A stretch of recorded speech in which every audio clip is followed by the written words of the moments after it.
की न्यूज, खबरों का सारथी।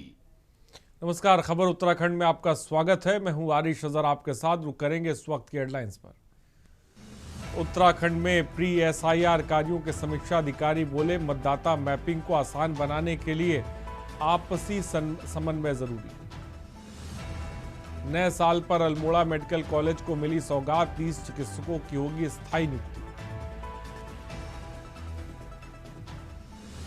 उत्तराखंड में हाईकोर्ट ने हटाई भर्ती पर रोक, 2000 पुलिस पदों पर नियुक्ति का रास्ता साफ, का आयु सीमा में छूट देने का कोई औचित्य नहीं।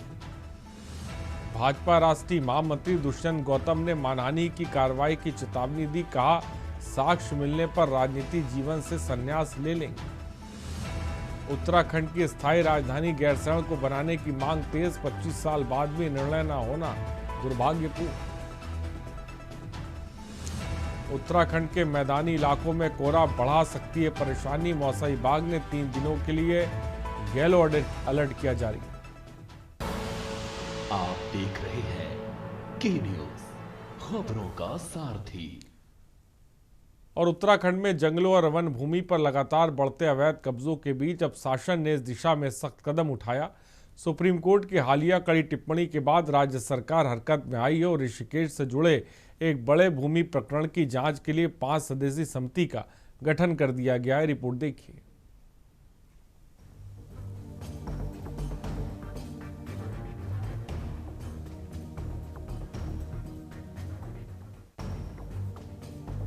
सुप्रीम कोर्ट द्वारा प्रदेश की वन भूमि पर तेजी से बढ़ रहे अतिक्रमण पर संज्ञान लेते हुए अधिकारियों को तत्काल कदम उठाने के निर्देश दिए गए हैं कि मुख्य सचिव व प्रधान मुख्य वन संरक्षक संयुक्त रूप से जांच समिति बनाएं। वहीं प्रदेश के मुख्यमंत्री पुष्कर सिंह धामी का कहना है कि जो भी निर्देश सुप्रीम कोर्ट द्वारा दिया गया है उस पर सरकार अवश्य कार्य करेगी। सरकार का संकल्प है कि भारत के संविधान को मद्देनजर रखते हुए जिस भी प्रकार का अतिक्रमण हो उस पर कार्रवाई की जाए। सीएम धामी ने बताया कि अब तक सूचना देकर अतिक्रमण की प्रक्रिया को सरकार द्वारा पूरे करने पर लगभग 10,000 एकड़ भूमि को अतिक्रमण मुक्त कराया गया है, जो राज्य की दृष्टि से बहुत बड़ी उपलब्धि है। जिनके द्वारा भी अतिक्रमण किया गया है वह लगातार सरकार के अतिक्रमण हटाने के अभियान को देखकर स्वयं ही अतिक्रमण को हटा भी रहे हैं। यह अभियान लगातार जारी रहेगा। मुख्यमंत्री धामी ने यह भी बताया कि किसी भी प्रकार से देवभूमि के देवत्व और प्रदेश की डेमोग्राफी से खिलवाड़ नहीं होने दिया जाएगा। वहीं विपक्ष ने सुप्रीम फैसला आने से सरकार पर हल्ला बोला है। देखिए वो किस परिप्रेक्ष्य में दिया है, अभी ऐसा कोई निर्णय उन्होंने दिया है उस पर निश्चित रूप से हम जो भी निर्णय आया है उस पर हमारी सरकार और तेजी से काम करेगी। वैसे कहीं पर भी अतिक्रमण हो, किसी प्रकार का भी अतिक्रमण हो, उस अतिक्रमण को हमने शुरू दिन से एक संकल्प लिया है कि जो विधि व्यवस्था है, भारत का संविधान है, व्यवस्था है, उसके अनुरूप उसको हटना चाहिए, अतिक्रमण खाली होना चाहिए। और आपने देखा होगा कि हमने अतिक्रमण हटाने का अभियान प्रारंभ किया, लोगों को सूचना दी और अब यह अभियान इतना आगे बढ़ गया है कि 10,000 एकड़ जमीन हमारे राज्य की दृष्टि से मैं समझता हूँ कि बहुत बड़ा फिगर है, बहुत बड़ी मतलब इतनी बड़ी फिगर 10,000 एकड़ खाली होना अपने आप में एक बड़ा काम है। सुप्रीम कोर्ट ने संज्ञान लेकर ये कहा है कि अगर जमीन गायब हो गई है तो इसकी जिम्मेदारी हमारी सरकार की है। ये कितनी बड़ी तोहमत हमारी सरकार पे लगी है कि उनकी आंख के सामने रिजर्व फॉरेस्ट की जमीन गायब हो जा रही है और एकड़ के एकड़ जमीन। तो फैक्ट फाइंडिंग कमेटी जो मुख्य सचिव के तहत बनी है उसमें अब कार्रवाई कितनी त्वरित की जाती है, कितने जंगलों को हम वापस बचा पाते हैं, ये सवाल उठता है। और इतने मामले high court, supreme court, NGT के समक्ष आ गए हैं और हम पूरी तरह से अपराधी बन गए हैं। पर्यावरण के खिलाफ खड़े दिखाई देते हैं, जंगलों के खिलाफ खड़े दिखाई देते हैं, हमारे जो नदियां हैं उनको हम गंदा कर रहे हैं। प्रदेश में लगातार सभी राजनीतिक पार्टियां जल जंगल को बचाने के लिए जनता से वादे करती आई हैं। हर वर्ष सरकार इसको लेकर करोड़ों की धनराशि खर्च करने का दावा भी करती है, लेकिन आज भी कई हेक्टेयर वन भूमि कब्जे में।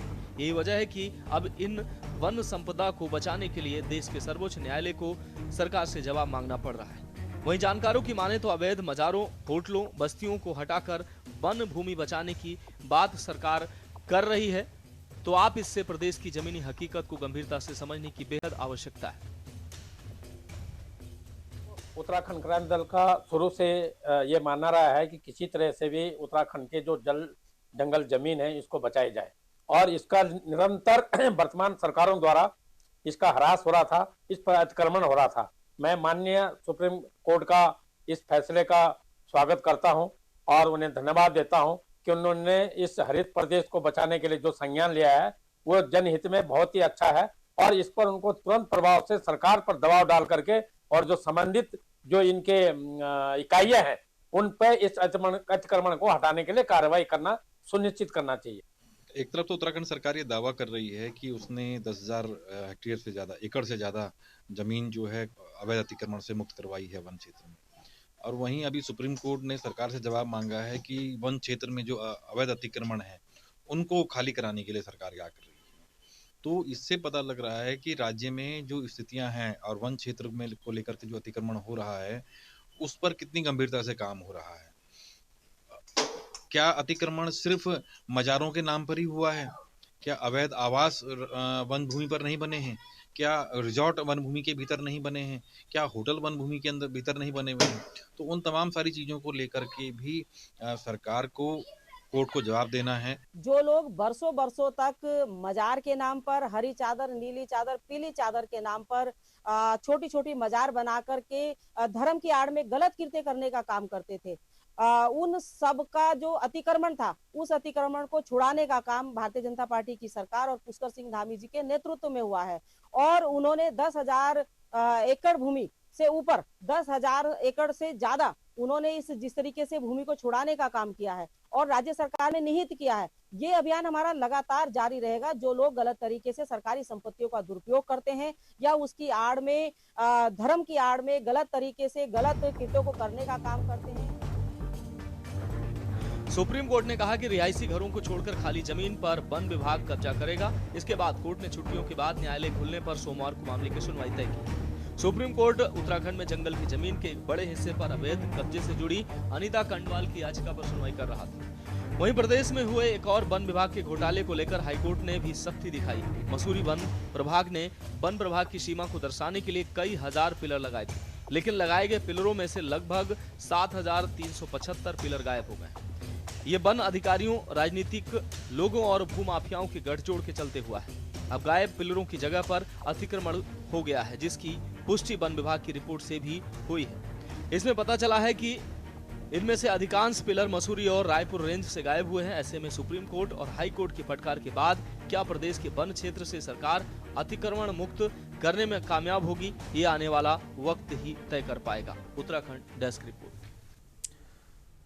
और खबर कोटद्वार से नए साल के मौके पर पर्यटन नगरी लैंसडॉन, कॉर्बेट नेशनल पार्क और आसपास के क्षेत्रों में आने वाले पर्यटकों को किसी भी तरह से बेवजह परेशान न किए जाने के निर्देश विधानसभा अध्यक्ष ऋतु खंडूड़ी भूषण ने पुलिस प्रशासन को दिए। और कोटद्वार में मीडिया से बातचीत के दौरान विधानसभा अध्यक्ष ने कहा कि नए साल के जश्न के लिए उत्तराखंड पहुंचने वाले पर्यटकों के साथ सौहार्दपूर्ण व्यवहार किया जाए ताकि प्रदेश की पर्यटन छवि बनी रहे। उन्होंने स्पष्ट किया कि चेकिंग के नाम पर किसी पर्यटक को अनावश्यक रूप से रोका या परेशान नहीं किया जाए।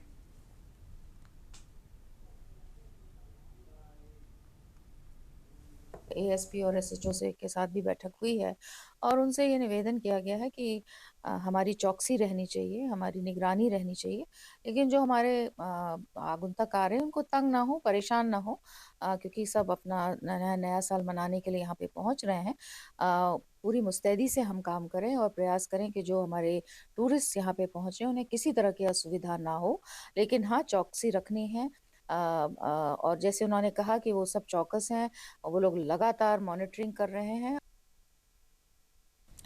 खबर कालाडूंगी से, जहां एक तरफ कोटबाग में घोड़ा लाइब्रेरी द्वारा आयोजित पहाड़ पक्षाण महोत्सव में 28 दिसंबर को मुख्यमंत्री धामी के सम्मिलित होने की तैयारियां जोरों पर हैं, वहीं कांग्रेस ने मुख्यमंत्री धामी के कोटाबाग दौरे का विरोध करने की घोषणा की।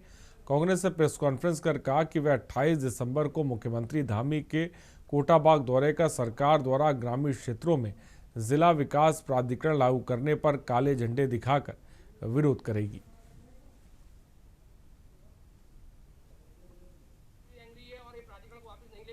मुख्य रूप से प्रेस वार्ता बुलाने का जो कार्यक्रम था वो कल माननीय मुख्यमंत्री जी कोटाबाग क्षेत्र में आ रहे हैं और इस क्षेत्र की जो सबसे बड़ी समस्या, जो प्राधिकरण लागू किया गया है इस सरकार द्वारा, जिसमें पूरा काला ढूंगी, रामनगर, सारे हमारे ग्रामीण क्षेत्र को भी इसमें शामिल कर लिया गया है, ये सबसे बड़ा मुद्दा है।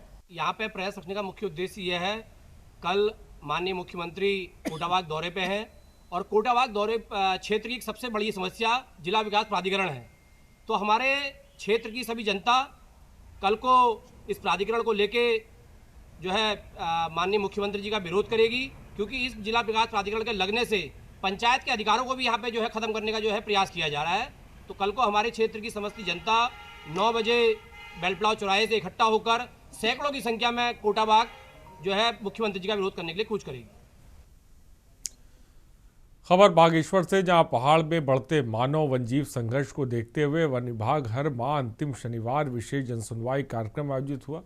मुख्यमंत्री पुष्कर सिंह धामी के निर्देश पर विभागीय अधिकारियों ने आम लोगों की शिकायतें सुनते हुए त्वरित निस्तारण की पहल की और जनसुनवाई के दौरान अधिकांश ग्रामीणों ने जंगली सूअरों से सबसे अधिक परेशान होना बताया। इस पर डीएफओ ने नियमों के तहत वन सीमा के बाहर सूअरों के शिकार की अनुमति दिलाने की बात कही।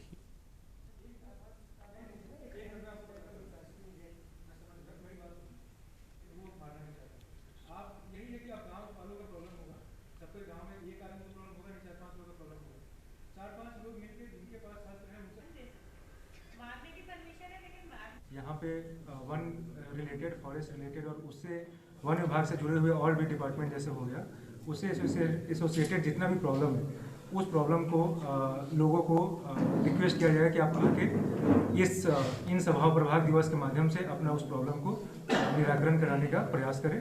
तो हम लोग ये हमारे डिपार्टमेंट का एक पहल है कि लोगों के पास सरकार जो है जनता के पास जाके उनका काम करे, उसी के सापेक्ष में यह एक पहल है और हम लोग प्रयास कर रहे हैं कि जितने भी वन विभाग से। खबर डोईवाला से, जहां भारत रत्न पूर्व प्रधानमंत्री स्वर्गीय अटल बिहारी वाजपेयी की जयंती पर अटल स्मृति सम्मेलन आयोजित हुआ। जिला अध्यक्ष राजेंद्र तड़ियाल की अध्यक्षता में संपन्न कार्यक्रम में मुख्य अतिथि के रूप में विधायक ब्रजभूषण गैरोला उपस्थित रहे और वक्ताओं ने पूर्व पीएम के राष्ट्र निर्माण में अतुलनीय योगदान का स्मरण किया और कहा कि उनकी दूरदर्शी सोच, सुशासन की अवधारणा ने भारतीय राजनीति को नई दिशा दी।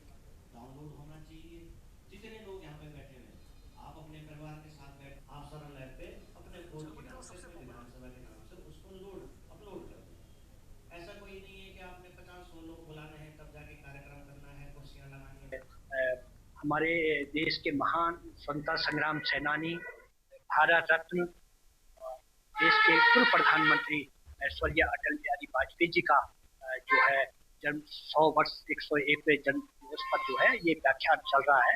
आज यहाँ पर भी एक व्याख्यान का आयोजन किया गया है। तो यहाँ पर मैं अपने देश के यशस्वी पूर्व प्रधानमंत्री जी स्वर्गीय अटल बिहारी वाजपेयी जी को विनम्र श्रद्धांजलि देता हूँ और हम उनके आशीर्वाद से हमारा जहाँ उनके प्रधानमंत्री कार्यकाल रहा हो, चाहे उससे पूर्वी रहा हो, एक प्रखर पार्लियामेंटेरियन के नाते उन्होंने हमेशा देवभूमि उत्तराखंड को हमेशा सहयोग किया है। खबर डोईवाला से, जहां विस्थापित क्षेत्र अठूरवाला में पूर्व सैनिक और अर्धसैनिक संगठन का 31वां स्थापना दिवस हर्षोल्लास और धूमधाम के साथ मनाया गया। कार्यक्रम में बड़ी संख्या में पूर्व सैनिकों, उनके परिवारजनों की सहभागिता रही और मुख्य अतिथि डोईवाला विधायक ब्रजभूषण गैरोला ने पूर्व सैनिकों के योगदान को राष्ट्र की सुरक्षा की रीढ़ बताते हुए नमन किया। कार्यक्रम की अध्यक्षता डोईवाला अध्यक्ष कैप्टन आनंद सिंह राणा ने की।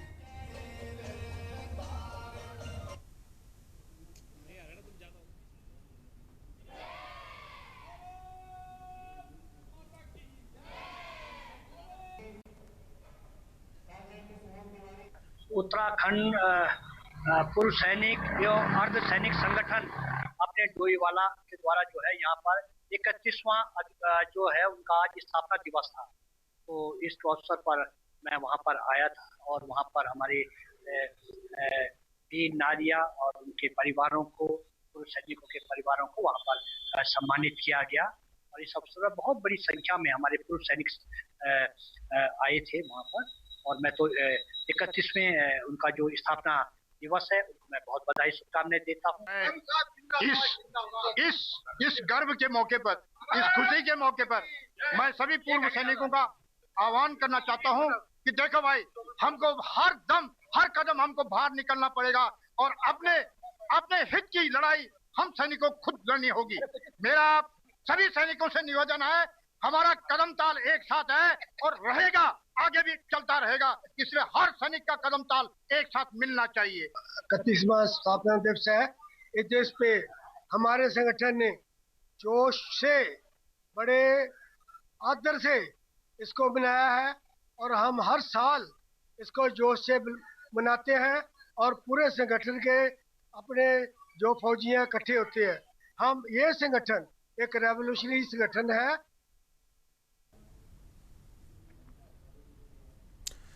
खबर विकास की, जहां जन जन तक की सरकार और जन जन के द्वार संकल्प के साथ आज सहसपुर विकासखंड में प्रशासन गांव की ओर अभियान के तहत एक विशाल बहुउद्देशीय शिविर आयोजित हुआ।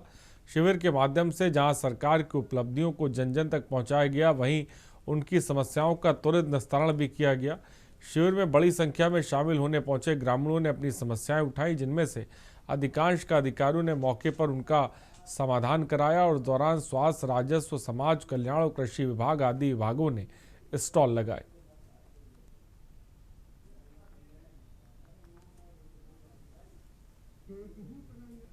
ये राज्य सरकार का जो एक कार्यक्रम है, जन जन की सरकार जन जन के द्वार, इसके तहत आज ब्लॉक सभागार में ये कार्यक्रम आयोजित किया गया है, जहाँ पे विभिन्न 21-23 विभागों के स्टॉल लगे हुए हैं और विभिन्न विभागों के द्वारा अभी तक 336 लोगों को लाभान्वित किया जा चुका है और अभी ये कार्यक्रम चल रहा है। लोगों के द्वारा जो विभिन्न सुविधाएं सरकार के द्वारा दी जा रही हैं, उनका लाभ उठाया जा रहा है और उसके साथ साथ जो लोगों की समस्याएं हैं उनको भी उनने लिखित रूप में हमें दिया है। यहाँ पे जो शिविर लगाया गया है सर, यहाँ पे कई प्रकार के शिविर लगाए गए हैं। तो यहाँ पे जो आसपास के जो गांव है हमारे, शंकरपुर हो गया, छरबा हो गया, ढाकी हो गया और भी जो गांव हैं, तो सभी जो है एक ही जगह इकट्ठा होकर, ये सहसपुर ब्लॉक है, तो सभी को यहाँ की जानकारी मिल रही है, अपनी अपनी समस्याओं का समाधान भी हो रहा है। आपने मेरा संबोधन सुना ही होगा। देखिए, ऐसा है कि ये जनतंत्र है ना, जन का तंत्र, जन के बिना कुछ भी नहीं, और जन अगर सेटिस्फाइड है, जन आनंद में है, तो सभी जनतंत्र है। इसलिए हम हर जन के द्वार पे गए, भाई आपको कोई कष्ट तो नहीं है, आप और अच्छा काम कैसे कर सकते हैं, आपके लिए और क्या कर सकते हैं, तो यही जानने के लिए हम हर जन के द्वार पे जा रहे हैं। रुकते हैं एक ब्रेक के लिए जल्द, और ब्रेक के बाद आपका स्वागत है। सहारनपुर से इस बीच खबर आपको बताने जा रहे हैं। तेज कार अनियंत्रित होकर पेड़ से टकराई है। सहारनपुर से खबर है, जहां पर तेज कार, मरने वालों में 2 सगे चिकित्सक भाई भी शामिल हैं। सिद्धपीठ मां शाकंभरी देवी से लौट रहे थे, जिस दौरान ये हादसा हुआ।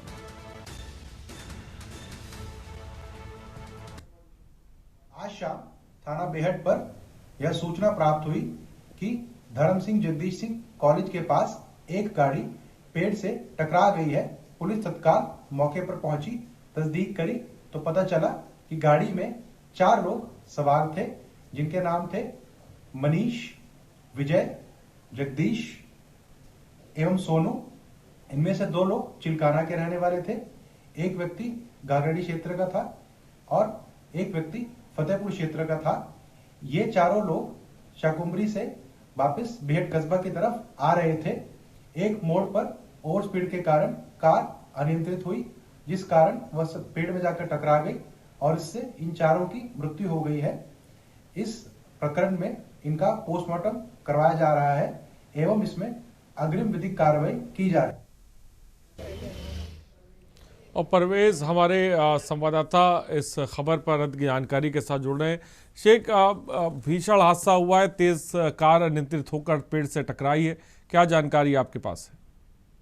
जी बिल्कुल, आपको बता दूं कि पूरा मामला जनपद सहारनपुर के कोतवाली बेहट इलाके के शाकुंभरी रोड का है, जहां सिद्धपीठ मां शाकुंभरी देवी से एक कार में सवार होकर जो 2 सगे भाई अपने 2 साथियों के साथ वापस भेंट की ओर लौट रहे थे। जैसे ही वे शाकुंभरी रोड पर फतेहपुर बस अड्डे के पास स्थित धर्म सिंह जगदीश सिंह डिग्री कॉलेज के पास पहुंचे तो तेज गति से आ रही कार अनियंत्रित होकर पेड़ से टकरा गई। हादसे में कार सवार 4 लोगों की दर्दनाक मौत हो गई। सूचना मिलते ही पुलिस मौके पर पहुंची और बमुश्किल गाड़ी को काटकर मृतकों के शवों को बाहर निकलवा कर पोस्टमार्टम के लिए भिजवाया। जी शेख, ये 4 लोग कहाँ के रहने वाले थे और कहाँ जा रहे थे? बिल्कुल, जो दो सगे भाई हैं वो जनपद सहारनपुर के थाना चिलकाना इलाके के गांव तिड़पवा के बताए जा रहे हैं, जबकि एक थाना फतेहपुर इलाके के मुजफ्फराबाद का और एक अन्य व्यक्ति जो है थाना गागलेडी इलाके का बताया जा रहा है। जी ठीक है, बहुत बहुत शुक्रिया शेख हमसे जुड़ने के लिए और तमाम जानकारी देने के लिए। तो खबर इस वक्त आपको बता रहे हैं। और खटीमा क्षेत्र में कड़ाके की ठंड और घने कोहरे ने जनजीवन अस्त व्यस्त कर दिया। शीतलहर के चलते तापमान में भारी गिरावट आई, जिससे आम लोगों की परेशानियां बढ़ गई हैं। हालांकि रोज़मर्रा के कामों के लिए लोगों को घरों से बाहर निकलना पड़ा, लेकिन ठंड से बचने के लिए वे जगह जगह अलाव का सहारा ले रहे हैं। सुबह और देर रात घना कोहरा छाए रहने से दृश्यता में भी काफ़ी कमी आई है।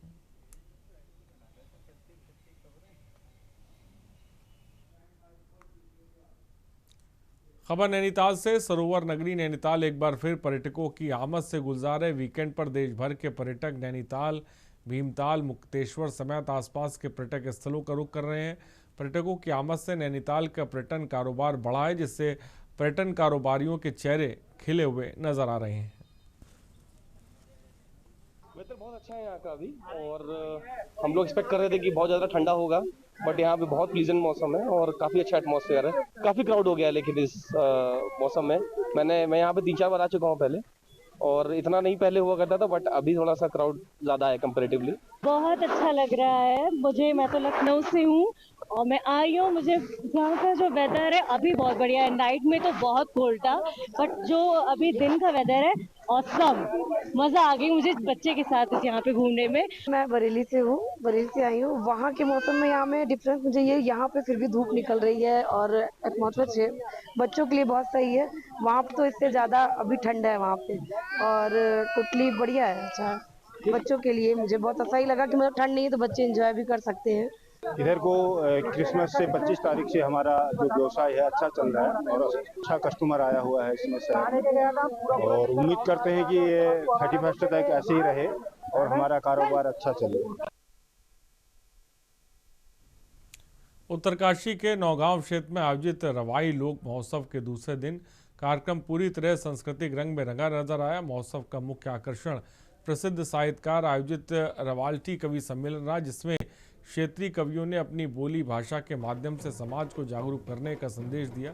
कवि सम्मेलन में लोकोक्तियाँ और कविताएं प्रस्तुत की। कवियों ने अपनी रचनाओं के माध्यम से लोगों से अपनी मातृभाषा और लोक संस्कृति को ना भूलने की अपील की। देखो, मैं प्रत्येक साल रवाई महोत्सव में आती हूँ और यहाँ आकर के जो रवाई महोत्सव में अपनी बोली, अपनी भाषा,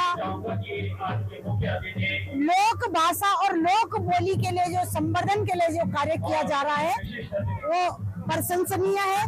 मैं रवाई महोत्सव की सबको बधाइयाँ देती हूँ। रवाई लोक महोत्सव की पूरी टीम को मैं बधाई देना चाहूँगा कि उन्होंने स्थानीय वस्तु विशेष को छुआ और रवाई लोक महोत्सव की जो मूल परिकल्पना है उसको परिदृश्य करने में वो सफल रहे। मैं बधाई देना चाहता हूँ पूरी टीम को कि जो रवाई की संस्कृति है, उनका खान पान है और रहन सहन है, और आज जो बुक का जो विमोचन हुआ है उन सब बातों में इन सब चीज़ों का समावेश है। देखो, हम ये कहना चाह रहे हैं कि जो ये रवाल्टी कवि सम्मेलन है, हम अपनी लोक भाषा में कविताएं लिखें और जो हमारी आने वाली पीढ़ी है, हमारी आने वाली जनरेशन, वो निश्चित ही अपनी भाषाओं से रूबरू हो, अपनी भाषाओं में लिखें, अपनी भाषाओं में बोलें। इससे उनको एक मौका मिलेगा, एक सीख है एक प्रकार से, और कविताएं तो बहुत कुछ कहती हैं। सबसे पहले आप सभी मीडिया कर्मियों का मेरा नमस्कार।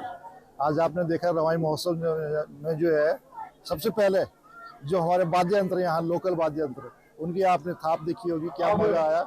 और ऐसा लग रहा है कि जैसे पूरे हमारे सब जितनी भी संस्कृति है वो इस मंच के ऊपर पिरो रखी है, और इस मंच के माध्यम से जो हम जो कुछ गाने गा रहे हैं, कुछ अपने सांस्कृतिक कलाएं दिखा रहे हैं, तो इस महोत्सव में जो हम सबको मिलने का मौका भी मिला और हमारी संस्कृति को निखारने का भी एक सौभाग्य मिला।